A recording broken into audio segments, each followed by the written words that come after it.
punya definisi terakhir ya, ada sifat keadaan yang disebut recurrent sama transient ya. Untuk setiap keadaan I, misalkan ada suatu peluang yang saya sebut FI, di mana FI ini peluang bahwa dimulai dari keadaan I, proses akan pernah kembali lagi ke keadaan I. Ya, jadi mirip seperti periodik ya, karena kita memandang mulai dari I kembali ke keadaan I. Cuman di sini saya tidak membahas periode, tapi mengenai sifat keadaan ya. Jadi keadaan I dikatakan recurrent kalau peluang transisi ke dirinya sendiri ya ini sama dengan 1 ya.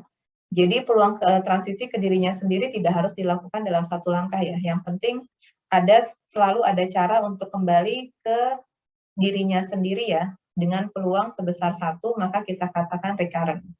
Sebaliknya, kalau peluang transisinya lebih kecil dari 1, maka ini kita sebut transient.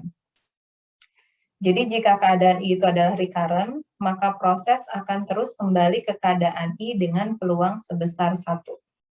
Nah, dengan definisi rantai Markov, artinya proses akan selalu dimulai lagi ketika kembali ke keadaan I dan itu berlangsung secara terus-menerus. Artinya, kalau mulai dari keadaan I, maka keadaan ini akan selalu dikunjungi tak hingga kali banyaknya. Ya, akan selalu dikunjungi berkali-kali tak hingga kali banyaknya, maka keadaan ini kita sebut sebagai keadaan recurrent. Ya. Jadi keadaan I recurrent, maka dimulai dari keadaan I, proses akan kembali ke keadaan I sebanyak tak hingga kali.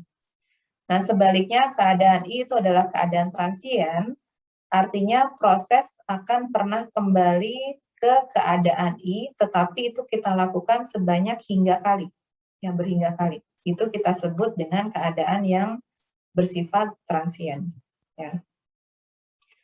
Jadi di sini ada proporsi bahwa keadaan I itu adalah recurrent kalau jumlah peluang transisi dari I ke I dalam N langkah, ini kita bisa hitung ya penjumlahannya adalah tak hingga, sedangkan transient itu adalah definisinya kalau peluang transisi dari I ke I dalam N langkah itu lebih kecil dari tak hingga atau berhingga ya. Jadi sebenarnya perbedaan antara recurrent sama transient itu adalah keadaan di mana kalau recurrent bahwa keadaan I kita katakan recurrent artinya kalau kita mulai dari keadaan I maka keadaan ini selalu bisa kita kunjungi tak hingga kali banyaknya ya. Sedangkan transient, keadaan I kita katakan transient adalah kalau kita mulai dari keadaan I, maka kita bisa kembali ke keadaan I, itu kita lakukan dalam berhingga kali banyaknya, tetapi pada suatu saat, prosesnya tidak akan pernah lagi kembali ke keadaan I. Ya, jadi itu bedanya antara recurrent sama transient. Nah, supaya lebih paham lagi ya, bedanya antara dua sifat ini, saya berikan ilustrasi diagram transisi yang saya gambarkan di sini ya. Misalkan saya punya transisi dari 1 ke 2, 2 ke 3, 3 ke 2, 3 ke 4, 4 ke 1, 1 ke 4. Kemudian dari 3 ini bisa ke 5, ada ke 6, ada ke 7.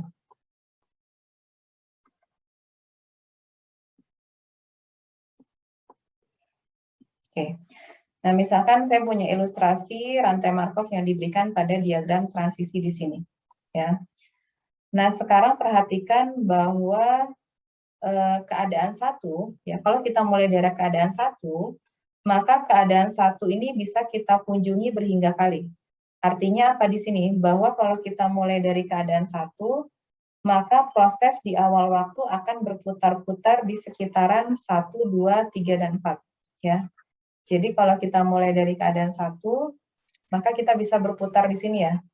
Kita bisa berputar di keadaan 1, 2, 3, dan 4. Artinya kalau kita mulai dari 1, kita bisa mengunjungi 1 lagi berhingga kali banyaknya.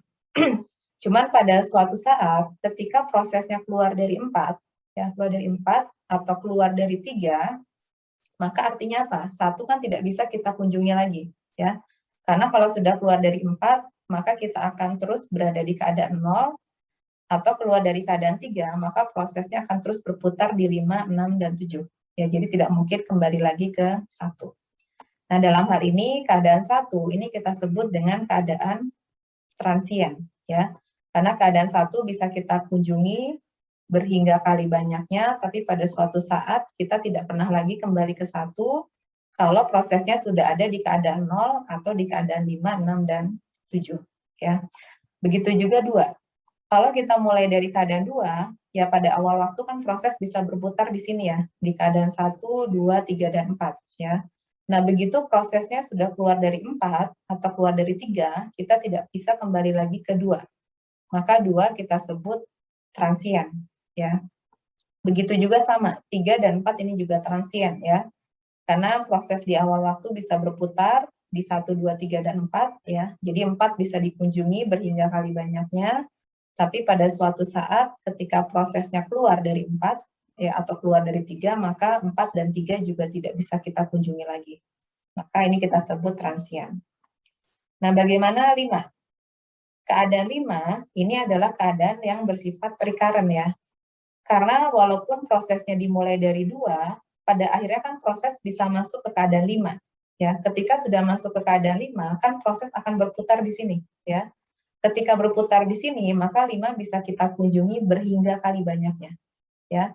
Makanya sama 5, 6, dan 7 ini juga recurrent. Ya. Bagaimana dengan 0? Transien atau recurrent?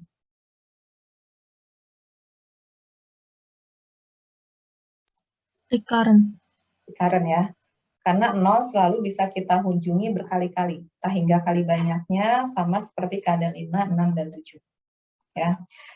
Nah, dari sini bisa kita lihat ya bahwa sifat keadaan itu sebenarnya melekat atau berlaku pada suatu kelas ya. Nah, sekarang kalau kalian perhatikan diagram transisi yang diberikan di sini ada berapa kelas yang bisa kita definisikan? 3. Ada 3 ya. Kelas pertama apa? 0. Ada temannya atau cuma sendiri di sini? Sendirian. Sendiri ya.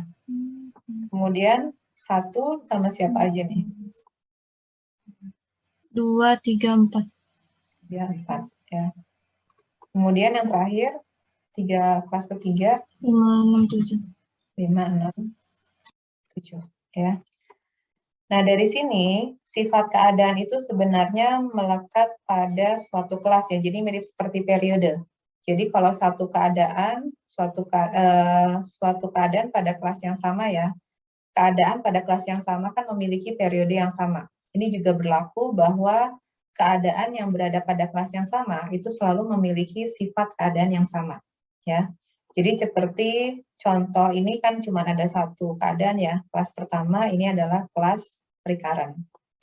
Kemudian kelas kedua 1, 2, 3, dan 4 ini sama ya. Karena pada satu kelas yang sama maka semua keadaannya pasti memiliki sifat yang sama.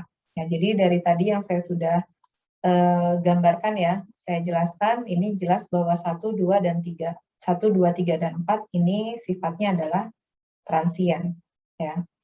Begitu juga kelas yang ketiga 5, 6, 7 ini juga pasti memiliki sifat keadaan yang sama yaitu sifatnya recurrent ya. Jadi keadaan pada kelas yang sama itu nggak mungkin memiliki sifat yang berbeda ya.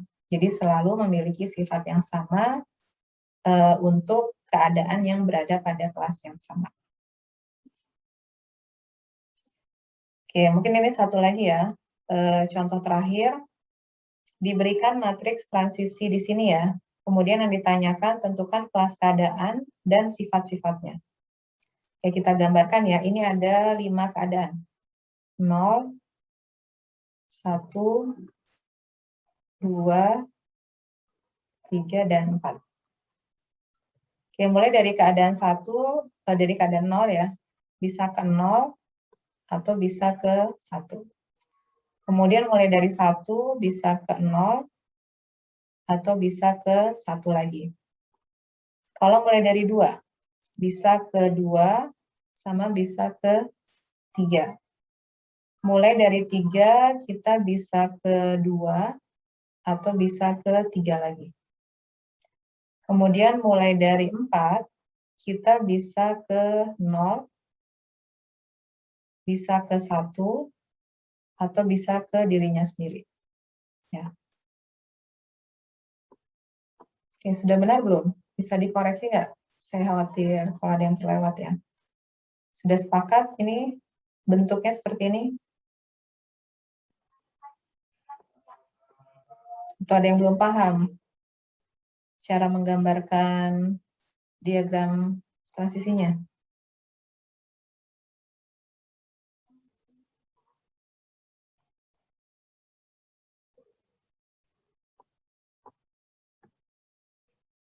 Gimana? Sudah setuju? Ya, Bu. Oke. Jadi ini ya, diagram transisi yang diberikan dari rantai Markov P di sini. Oke, sekarang kita lihat ada berapa kelas berdasarkan diagram yang diberikan di sini.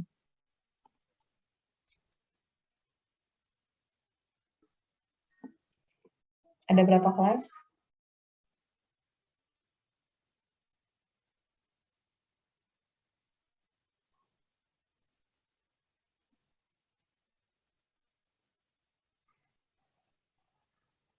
Satu, dua, tiga, atau berapa? Ada 3. 3. Oke, 3.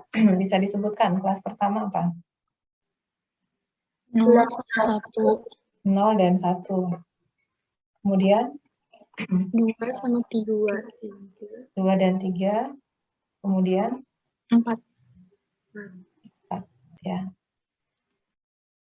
Yang lain gimana? Setuju? Jadi di sini ya, walaupun 0 dan 1 ini terhubung dengan 4, tapi kan 4 tidak berkomunikasi dengan 0 dan 1 ya. Jadi 0 dan 1 dapat diakses dari 4, tapi tidak berlaku sebaliknya ya. Jadi kita tidak bisa mendefinisikan 0, 1, dan 4 itu berada pada kelas yang sama. Ya, karena 4 itu tidak berkomunikasi dengan 0 dan 1. Jadi dari sini kita punya 3 kelas ya. 0 dan 1, 2 dan 3, sama 4. Ya. Oke, sekarang kita tentukan sifatnya. Untuk kelas pertama, 0 dan 1. Ini sifatnya apa? Transient apa recurrent?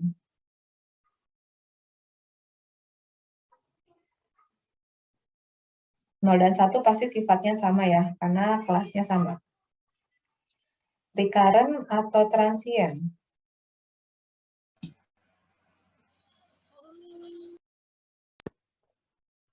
Recurrent. Recurrent ya.